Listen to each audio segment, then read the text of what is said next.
floor to questions. I don't need a microphone. So I question your beginning statements about liberalism. Are you saying liberalism is the individual and post-liberalism is the community? Is that what your basic premise is? I was just trying to track where we got the term post-liberalism from, and I was trying to get a minimal definition of what was in common between the philosophical discussions in the 80s about post-liberalism, which was a shift away from thinking of individual interior accounts of religion vis-a-vis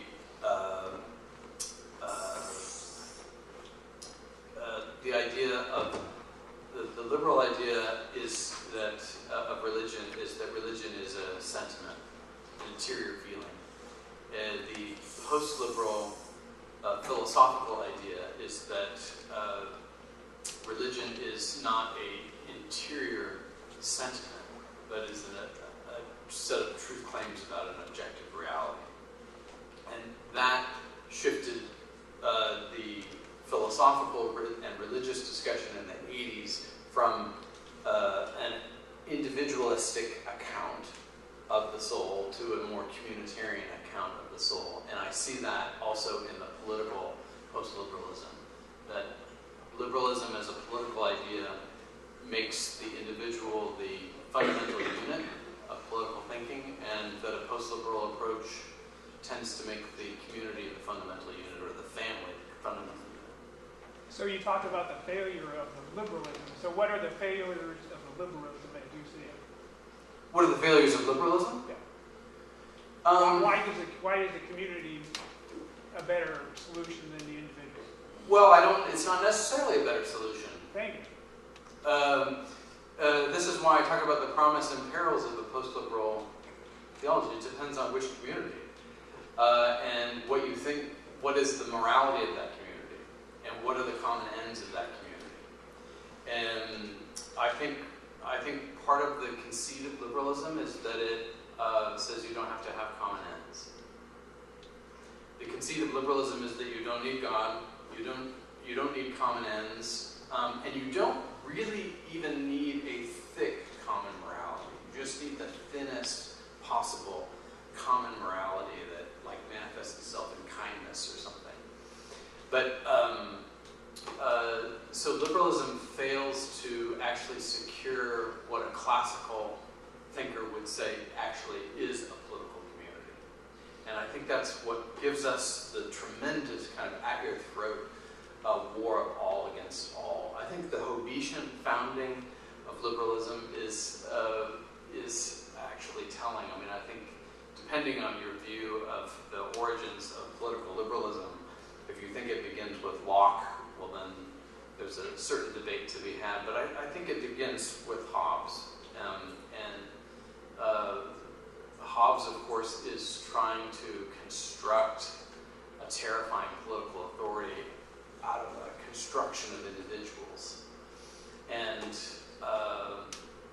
so he builds a kind of community of individuals which end up in a liberal framework becoming, instead of being governed by one tyrant, we're governed by millions of them. A body, a leviathan filled with millions of tyrants. I think that's what liberalism gives us. So I don't want to dominate this, but if nobody else has a question.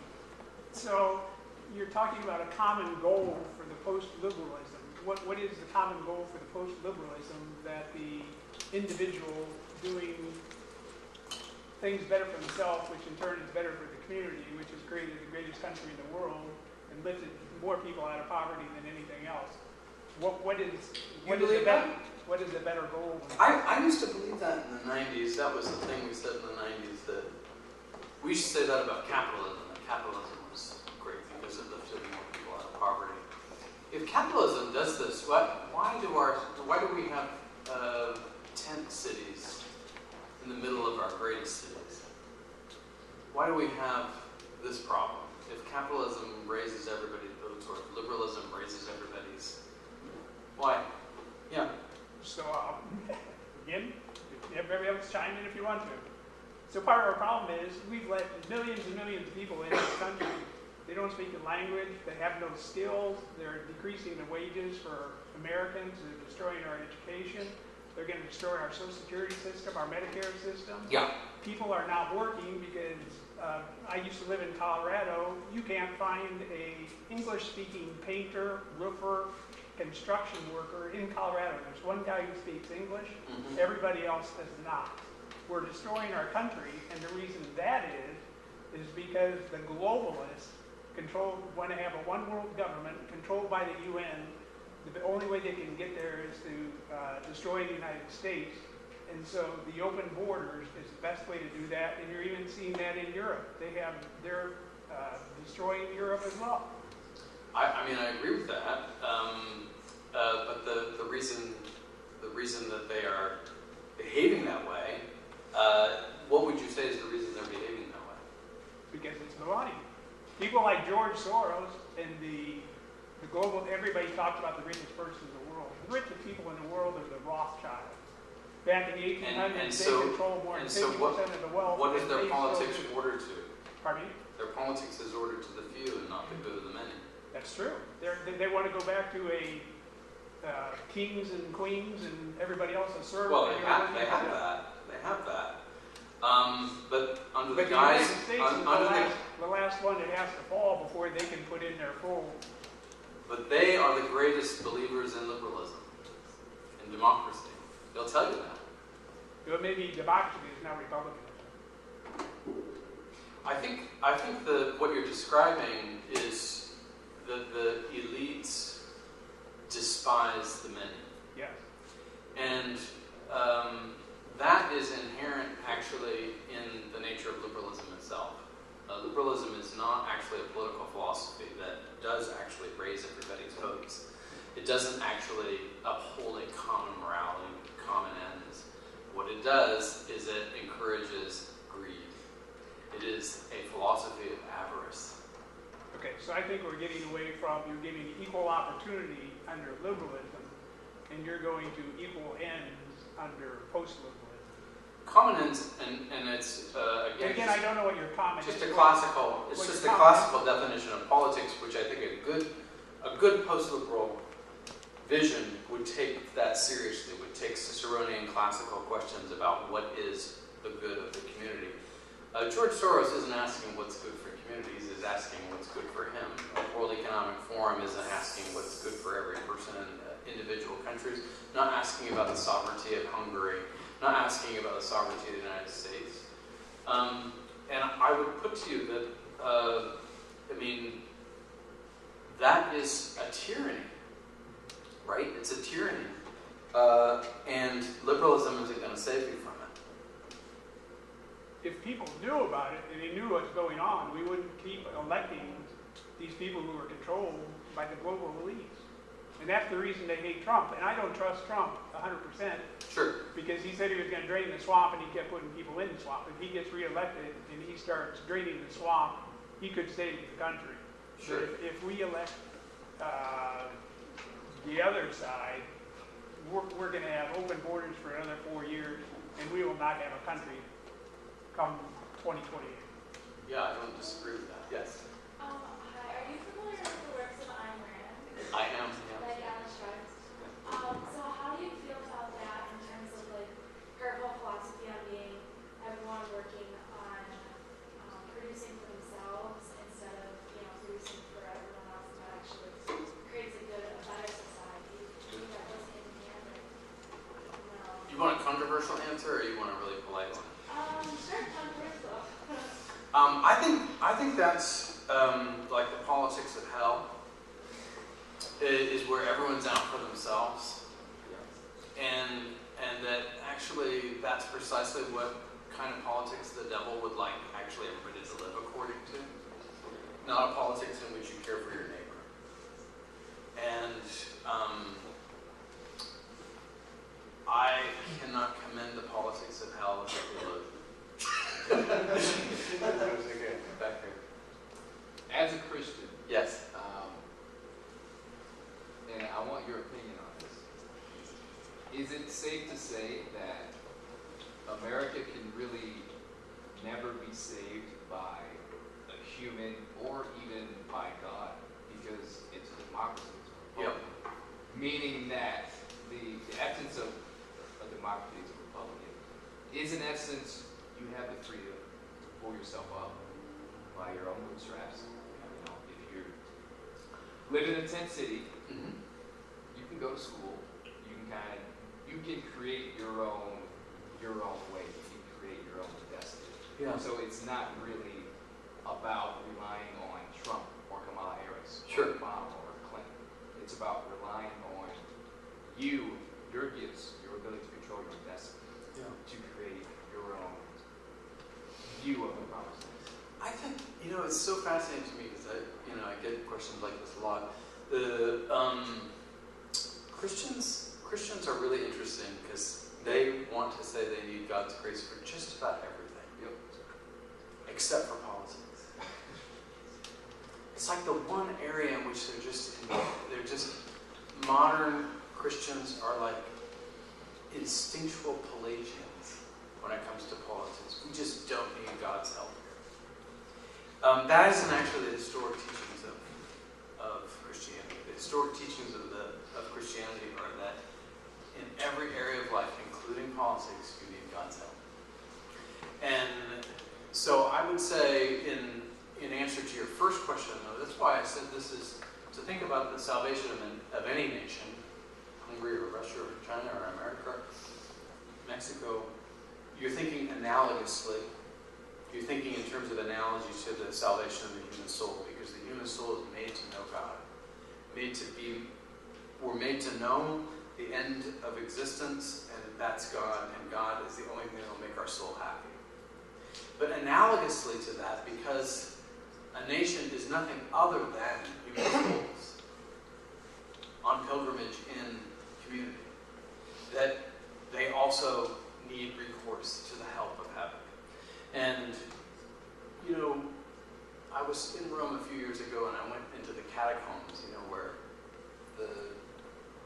they buried the Christians who were persecuted in Rome. And I remember being so moved by one tomb in particular, in which it was a woman, a mother, and it had inscriptions from her husband and from her children.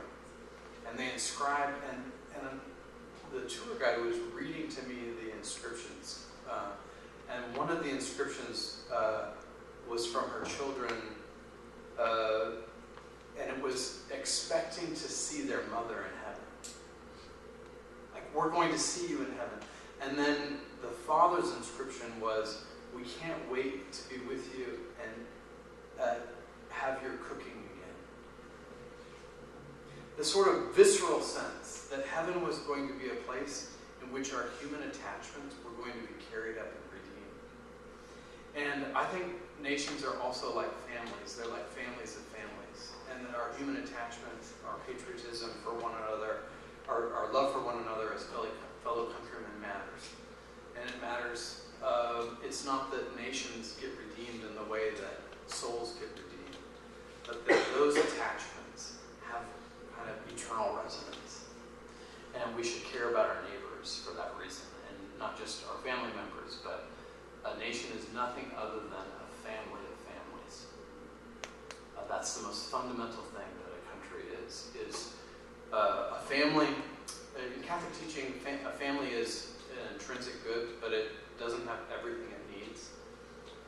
Like, I might need an egg from you, or a cup of sugar, or I might need you to help defend me against threats. Right? And the moment that a family recognizes and bands together with other groups, it becomes a political community. Even if it's only 2 or 3 families, it's a political community. And those associations are almost, they're like kinship attachments. And so this is why we should love our country. We should love our country because it's something like, it's not a family, but it's like a family. And we should care about it the way we care about our families. We should care about it the way that family cared about their mother and the inscriptions they gave. We want to see everybody in heaven. Yes, sir. You talked Yes. and peace both in our politics and like in our daily lives. And I guess my question is sort of like, how do you avoid sedation in the sense of if a post-liberal Christian form of politics is our solution, and looking at the rates of church attendance and Christianity in the United States, how do you avoid the sort of treating Christianity as a solution as opposed to treating Christianity as the truth? Because when most people think about religion and Christianity, they think, oh, this is my truth and it's how I see the world, as opposed to it's my it's a good solution for politics. I think you have to. I think if you take the truths of Christianity seriously, you have to say stuff like I say, which is that Christianity is good for everybody. It's not. It's Christianity's true. The truths of Christianity, if they're really true, are good for everybody, and not just Christians, by the way. And that's not turning Christianity into an instrument or a tool or a solution, but simply saying if it's true, it's good. And if it's true and it's good, it's got to be true and good for everybody, not just for some. And so I think it's actually coming from the truth of the claim that you then say, well, if this is true, I mean, in a sense, it's tempting to say, well, if it's true and it's true for me, that's sufficient. But actually, I think that's probably you don't really believe it's true if you think that. If you really think something's true, you think it's true for everybody. You don't sit and say, well, 2 + 2 is 4 for me, right? It's incredibly important to me that 2 + 2 is 4. But if you think it's 5, well, more power to you, man. No, you don't say that, right? When you think something is true, you really think it's true, and you really think it's good, and you really think it's good for it. In some ways, I admire a certain kind of boldness in my political enemies to almost be universal about what they think is true, and to make the strong claims, because whether they actually think it's true or not, they act like they think it's true and should be true for everyone. And I think that if you think something is true, then you should think it's good, and if you think it's good, you should think it's good for everyone. I guess maybe sorry. Sure, go ahead. So would a Christian revival in the U.S. be necessary for a post-liberal politics to succeed? Okay, yeah, because yeah. Most people don't. I think the so I think one of the best historical analogs for this question is the conversion of Constantine. Christianity was not the majority religion in the Roman Empire. Not least because it was persecuted, right? I mentioned the catacombs.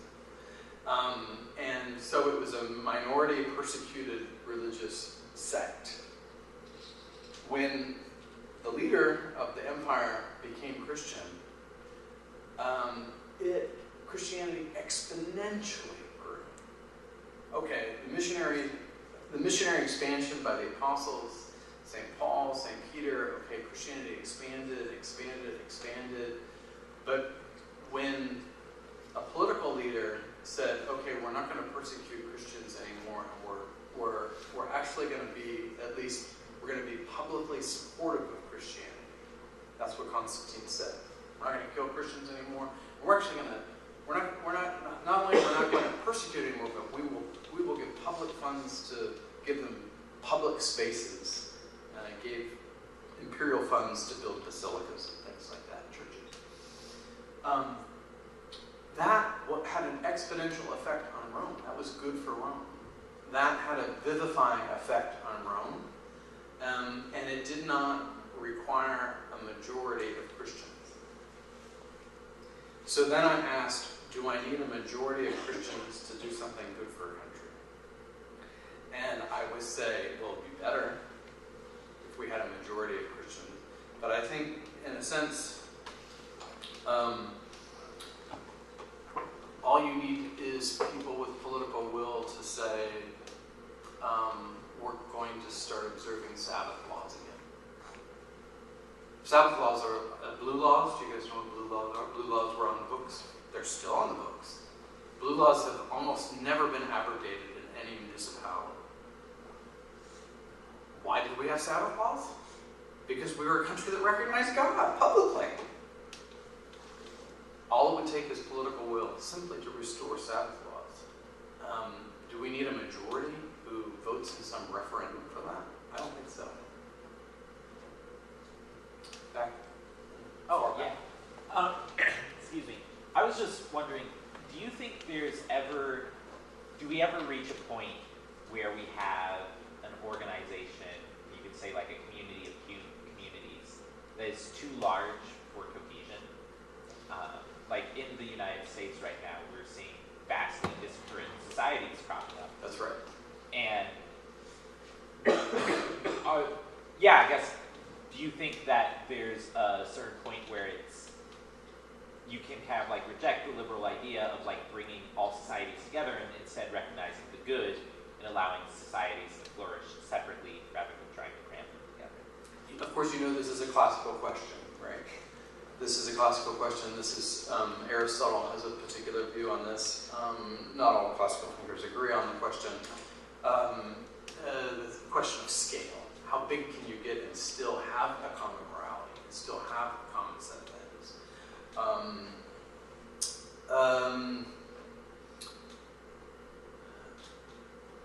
St. Augustine, in reflecting on the classical questions here, says that a country is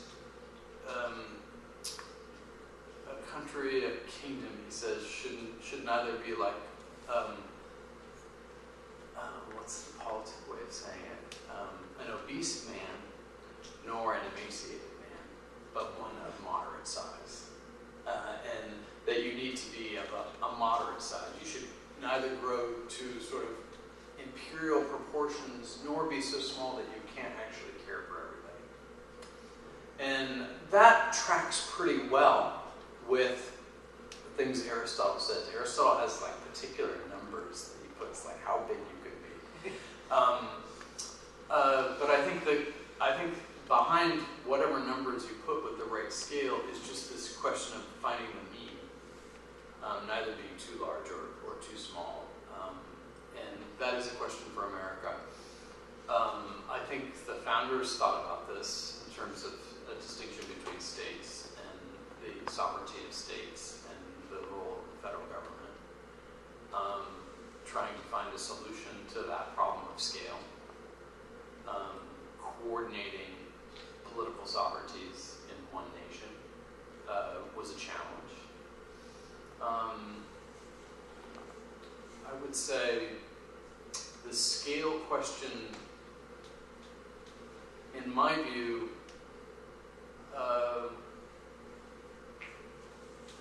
when I think about whether like the Roman Empire was too big or something, I think, well, God permitted the Roman Empire to be massive. Why did he permit the Roman Empire to be so massive? Well, for the spread of Christianity, I'll say. He permitted it for the spread of Christianity. So then I have to say, well, is being of a massive scale like an empire always bad? And then I have to say, well, in God's providence, maybe it's sometimes useful. And so I'm kind of agnostic about scale. The classical tradition has very, very good points about needing to be of a moderate size to have a common morality and a common set of ends. I think it's possible to, Christendom, you could say, was a global Christian way of organizing an empire. That was massive. That was a massive scale, and it had a common morality and a common end. And so I'm not totally averse to the idea that scale,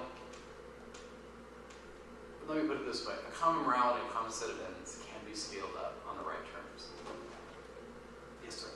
Kind of piggybacking off of his question, do you think a republic or a democracy can ever have a common morality? Meaning, do you think there'll always be a conflict of interest between the two, Christianity, Christian nation, and republic democracy? since one offers far more freedom than the other. You know, Christianity offers freedom, but not as much, obviously, as being a democracy or republic. Whether that's, you know, moral or immoral freedoms. Don't you think there'll always be a conflict of interest? I think that is the liberal view. That is liberalism. We used to play this game in graduate school, which I called it the game of liberalism, in which you had to guess each other's hands and what goals they were playing for. So everybody was playing a common game together, and you had to guess the terms with which they would win their own hand of this card game. You had to be there. Kind of like spades, I guess. But liberalism is a little bit like that. We're all working towards different ends, and maybe we try to guess one another's ends, but there's no common ends. And liberalism, it has this built into it. But this is precisely why it's fragmented, why it actually can't cohere, why it actually can't care for the goods of people, why it can't care for families, because it actually can't really. Because it doesn't have a common morality and common ends, it can't actually act well for people. And if you want liberalism, that's what you want. I think the idea that we'll always have endless conflict is a really peculiar one in history. If you look in the history of political philosophy, the history of how kingdoms and empires and nations and countries and cities have organized themselves, actually the classical thinkers had a very, very cohesive sense of what Athens was, what Sparta was. Like they knew what they were, they knew what they were about. And I think that's natural. That's natural to political community. It is unnatural for a political community to not know what it's about, to not know what it's aiming for, to have to guess what everybody's different ends are in some game. And liberalism has been the one unique political philosophy in world history that has claimed that, and it's not worked. Yes, sir. Claim that Christianity promotes better morality, that's how it's will benefit the environment. Would you say it's Historically, it has. right, so would you say like a culture, it doesn't have to be a religion, Yeah. that promotes the same kind of ethics Yeah. and values? Like Confucianism in China, for example. Confucianism in China is very, very good for China because Confucianism is filled with the natural law, and it's filled with living in accord with the basic rules which govern creation. And you could say, well, Confucianism isn't a religion. Maybe you could say that, and you might want to say, well, Confucianism is cultural, and that's okay. But what you're looking for there is some active set of principles which provide a common morality and orient a people around the good, what they think the happy life is. Confucianism absolutely orients them to that. So yes, you could have, I think, Confucianism is a very interesting example of this. Now, I think Nietzschean values are corrupt. The transvaluation of values, right? I think you can have a scale in which one set of cultural values will be like the politics of hell, and one set will be better than that, and one set will be better than that. I think Christianity is better than Confucianism for countries, but I think Confucianism is good. Does that make sense? So you're asking, in a sense, can you have some cultural, non-religious make-weight in the sense of having something that balances out the sort of passions of the demos, of the democratic impulses? And I think yes, you can. And there's going to be a scale. This is better than this.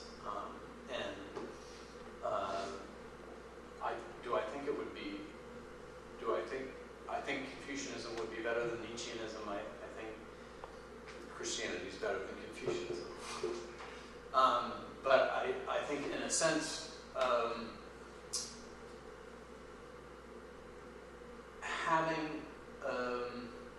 having a set of governing principles animated by a vision of the good life that is actually good is what a country needs. And that's almost always going to be religious. I mean, it was religious for the pagans too. All right, guys, our next question will be our last question tonight.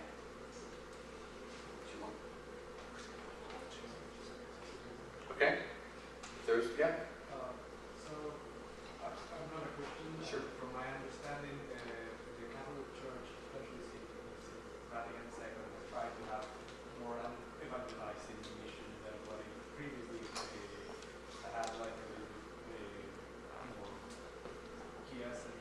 However, we haven't seen that. We have seen the church remains key essence, even though many of the leaders, including Ratzinger, talk about the desecularization of society, and then in reality that doesn't happen. How do you think that desecularization could actually be done in a society that is still based, or is it based on the human dignity and human right to have the liberty that you choose?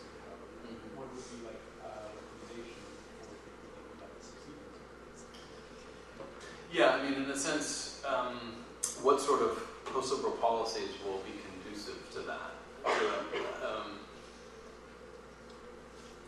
Yeah, I think that's right. We're not. Our future is not secular. The future of Western civilization is not secular. And so the question will be, well, what kind of religious will it be? I think in any claim to the good life, any claim for having a community which helps people, you're going to have to somehow articulate how you raise up the person.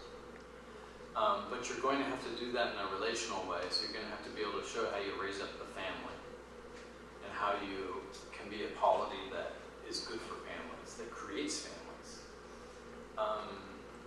We don't have that confidence right now. We're not making families. So whatever good, promising, post-liberal constructive visions are going to be, they're going to have to somehow align the good of the person with the good of the family. And that's something that liberalism has broken for us. We actually are very skeptical of that the family is even good for us. That was true for Locke too, by the way. John Locke thought that family was something completely fungible. As soon as the children were grown, you could disband the marriage bond. Locke thought. That's very destructive for a political community. If a political community is a family of families, that you can constantly face disruption. So you need laws which support family formation. That's why I think you're hearing a lot nowadays about family policy. Family policy is a leading indicator of needing to address the immigration problem, right? The immigration problem that we're facing, I think, is a liberal problem. No borders, that's a liberal problem. But immigration is the left's answer to its utterly fragmenting and disordered view of family formation.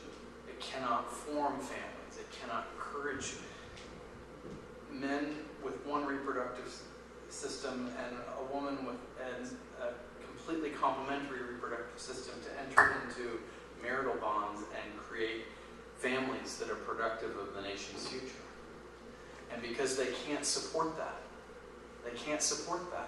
they have to have open borders.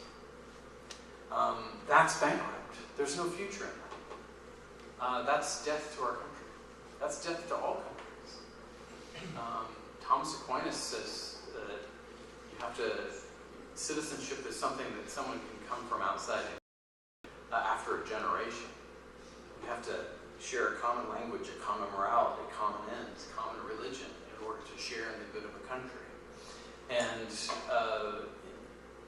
the only solutions for reviving, let's say, we won't use the theological language of saving, but reviving America is going to begin with the family. This happens to be for Catholics the feast of Pope St. John Paul the Great, and he's famous for saying, as the family goes, so goes the nation. And I think this is a baseline for any constructive post-liberal vision, is it's going to have policies which advance the need for good family formation, that encourages young people to get married, that encourages young people, that makes an economy which works for young people to form families, which actually makes it easier for them to form families. And we can do that. Government can do that. Hungary made a decision, a commitment. They spent 2.5% or 3% on defense. And their view was if we spend 2.5% or 3% of GDP on defense, what are we defending? Families. So we should spend 5 or 6% on family formation. Because if we're not making families, we don't have anything to defend. And governments can do that. They can commit, if they have political will, to actually building up the family instead of having open borders.